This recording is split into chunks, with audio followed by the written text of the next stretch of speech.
my name is Camila Martin and I'm one of the attorneys at MSA Law. Today I'll be talking about premarital agreements.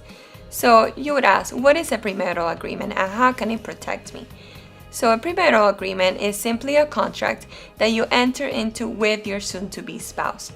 This is important to be done time before the marriage because the closer it gets to the marriage, the more a court can determine that it was obtained under duress if, for example, it's done one day before the wedding. So why do people enter into premarital agreements? The main reason is to protect their assets in the event that the couple gets divorced in the future or if one of them dies and this person wants to protect their assets for their heirs in a different relationship.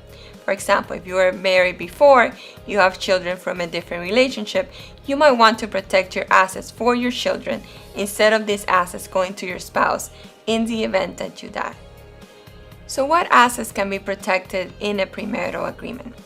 The main assets would be real estate properties and business properties, together with savings accounts and checking accounts in the amounts that you already have, say, premarital. Premarital agreements also could determine the amount of support, typically spousal support, that you will have to give to your spouse or that your spouse will receive in the event that you get divorced.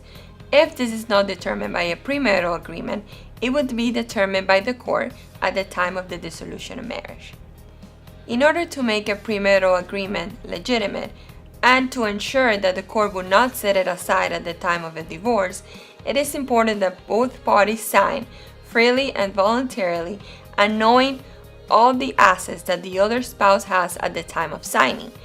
If one spouse decides to hide any assets from the other, like a business, a very expensive property, then at the time of the divorce, if it is discovered that this was hidden from that spouse, it could be entered into part of the division of assets and not be determined to be premarital. And it could also affect how the premarital agreement gets seen, because in the event that it gets discovered that a lot of properties was hidden, then it would not be valid.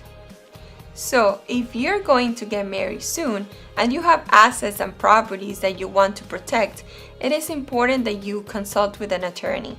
You can call us at our number and we'll give you a free consultation on how to prepare your premarital agreement in order to ensure that it would hold to be valid in court in the event that you and your soon-to-be spouse get divorced in the future.